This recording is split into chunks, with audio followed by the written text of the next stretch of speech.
That's all trip இது ஒரு auto மற்றும் கேப் புக்கிங் ஆப். டிரைவருக்கும் பேசஞ்சருக்கும் நடுவில் இந்த ஆப் இருந்துட்டு ரேட்டை தீர்மானிக்காம டிரைவரே ரேட்டை தீர்மானிக்கலாம். பேசஞ்சரும் அவங்க அர்ஜென்சியை பொறுத்து முடிவு எடுத்துக்கலாம். கீழே டிஸ்கிரிப்ஷன்ல இருக்க லிங்கை கிளிக் பண்ணி தட்ஸ் ஆல் ட்ரிப்பை டவுன்லோட் பண்ணி.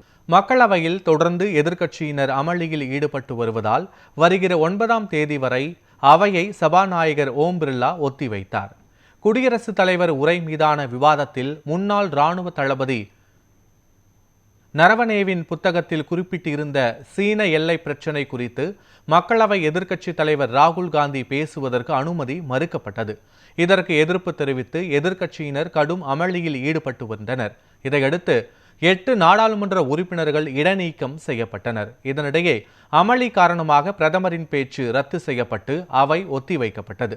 ராகுல் காந்தியை பேச அனுமதிக்கும் வரை அமளி தொடரும் என்று காங்கிரஸ் எம்பிக்கள் தெரிவித்திருந்தனர். இந்த நிலையில் மக்களவை கூடியவுடன் பதாகைகளுடன் எதிர்க்கட்சி எம்பிக்கள் அமளியை தொடர்ந்த நிலையில் முதலில் பகல் 12 மணி வரை ஒத்திவைக்கப்பட்டு பின்னர் 9ஆம் தேதி வரை அவை ஒத்திவைக்கப்பட்டது.